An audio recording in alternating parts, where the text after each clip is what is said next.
Every time Californian tech giant Apple puts out a new product, it makes headlines around the world. That was true of its early home computers, the first to use a recognizably modern user interface, and it was even more true of the iPod, which single-handedly revolutionized the music industry. Not to mention the very smartphone you're probably watching this video on. But the world's biggest and best-loved technology company isn't done yet. For several years now, Apple engineers have secretly been eyeing up transportation as the next industry ripe for their unique brand of scorched-earth disruption. So today we're asking the question, when will we see the Apple car? Straight off the bat, it's worth emphasizing that Apple is extremely tight-lipped about its alleged foray into the transportation industry. Even the sharpest and best-informed Apple watchers have only scraps of information and educated conjecture to go on. So before we get stuck into the fun of speculation, let's go over the facts we can be reasonably certain of. Tim Cook, Apple's CEO, addressed the Hush Hush project directly during an interview in 2017. "We are focusing on autonomous systems," he said. Clearly, one purpose of autonomous systems is self-driving cars. We see it as the mother of all AI projects. Apple tend not to give away details about what they're working on, but in this instance, Tim Cook wasn't able to flatly deny the existence of Apple's designs on the automotive industry. In part, this is because of the public nature of regulatory filings. And earlier in 2017, Apple was granted a permit from the California Department of Motor Vehicles to test self-driving vehicles on public roads. Before you get your hopes up that we'll show you a sighting of a sleek, Apple-designed automobile, it would appear the company was merely testing self-driving software embedded in a fleet of rather humdrum Lexus SUVs, reportedly leased from Hertz. These SUVs and their conspicuous roof camera arrays were spotted by eagle-eyed Apple fans pootling around on the streets of Cupertino, where Apple headquarters are based. A dead giveaway. In any case, by that point, the cat was already somewhat out of the bag, at least for anybody paying attention to industry gossip. During 2017, a vast number of employees from electric car market leader Tesla were reportedly jumping ship for the Apple Car project, internally codenamed Titan. Among the more significant defections, former Tesla Vice President Chris Porritt, who also worked in high-profile roles for Aston Martin and Land Rover, as well as mechanical engineering manager David Nelson, former senior powertrain test engineer John Ireland, and even former head of recruitment Lauren Simonera.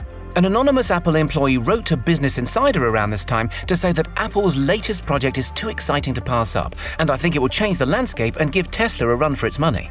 Tesla's CEO and potential bitter rival Elon Musk acidly noted when asked about the secrecy surrounding Project Titan, "It's pretty hard to hide something if you hire over 1,000 engineers to do it." Another significant clue to Apple's intentions can be found in publicly available patent filings. During recent years, Apple, a regular fixture in the patent office queue, has sought to register a number of inventions that appear to suggest a move into the automotive sector. As recently as April of this year, for instance, Apple filed a patent for window tinting technology. The patent specifically refers to vehicles in the filing, which is for technology that can apparently vary the level of tint on, it's reasonable to assume, a windscreen or sunroof.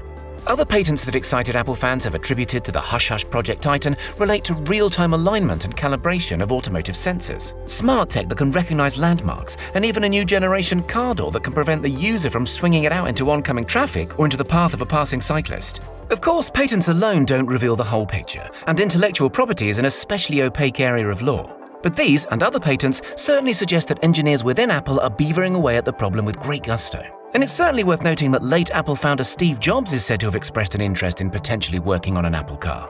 Around 2008, when the first Tesla Model S was unveiled to the world, Jobs apparently pondered entering the electric car market, but ultimately decided to focus his energies on the recently launched iPhone. Since then, Apple has also invested in a number of transport companies around the world. For instance, a cool $1 billion sunk into the Chinese ride-hailing service Didi Chuxing. Analysts in the know claim Didi Chuxing's store of driving data could be highly valuable to any Apple autonomous car project, on-the-road data being one area where Project Titan clearly lags a long way behind mighty Tesla.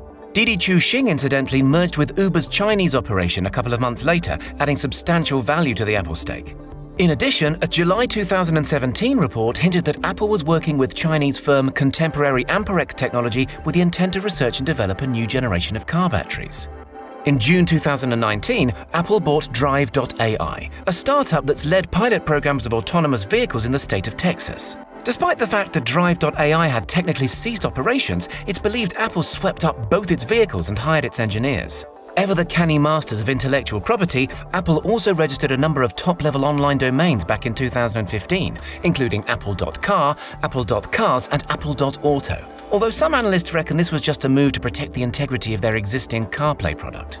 It's worth thinking about CarPlay, however, in the context of Project Titan. because industry experts have been saying for some years now that the real riches to be made from the inevitable autonomous vehicle revolution won't so much be derived from the vehicles themselves, but from monetizing all that extra free time. Academics and thought leaders have become increasingly enamored with the notion that we live in a so-called attention economy. That is to say, our attention, whether we direct it towards social media platforms or streaming services or news websites, is currently the most monetizable commodity on Earth. So whichever company can first get us to the point where a long car journey is just another long spell of screen time, well, they'll make an unprecedented fortune. And indeed, Project Titan watches frequently refer to hints of augmented reality displays and brand new bells and whistles operating systems designed to captivate future motorists' freed-up attention spans. High-profile Apple investor Carl Icahn went as far as to call a potential Apple vehicle the ultimate mobile device. And although not even the vaguest sketch has been released by the company, it's quite easy to imagine any Apple vehicle knocking spots off its competition in the looks department. However, it seems as if, from the outside anyway, Project Titan has been dogged by internal management failure and infighting. Of those 1,000 Tesla employees initially poached from Elon Musk, hundreds have since been laid off or reassigned.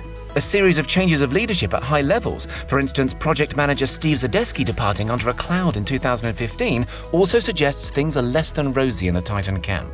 3 years ago, rival car startup Zoox reportedly scooped up a number of frustrated Project Titan alumni, in particular engineers with extensive braking and suspension experience. With Apple, of course, you never really know. Many observers are convinced, perhaps a little disappointingly, that Apple no longer intends to build a car at all, and instead has focused its considerable energies on software that could run on other companies' hardware. Of course, a major stumbling block for Apple in developing its own vehicle would be production at profitable scale. As the ever-quotable Elon Musk puts it, designing and making a car is easy, mass producing it in a production line is the most difficult part. Still, plenty of smart money is on Apple going all the way. Giant investment bank Morgan Stanley, in a summer 2020 report, expressed the view that a firm as brand-conscious as Apple is unlikely to trust the hardware to anybody else. The endgame can't just be a more advanced version of CarPlay in partnership with other automakers, said the report. Apple need to control the design, the guts and the experiences and services on top of the platform. So to the trillion-dollar question, when will we actually see an Apple car? Already in California, Apple has been trialing its so-called PALE system. PALE is an acronym for Palo Alto to Infinite Loop and is, to all intents and purposes, a self-driving shuttle designed to ferry employees around various Silicon Valley offices. The hardware for now is based on a Volkswagen T6 transporter, but if the autonomous tech can be proved reliable, it could be just a few short years before we see an Apple-designed automobile. One frequently reliable Apple analyst named Ming-Chi Kuo has expressed his view that the Apple car is almost certain to be the firm's next star product. Bit of a slap in the face to Apple glasses, currently slated for release in the spring of 2021. But we underestimate Apple at our peril. Who knows, Ming-Chi Kuo's prediction that the Apple car will be released at some point between 2023 and 2025 may well prove correct.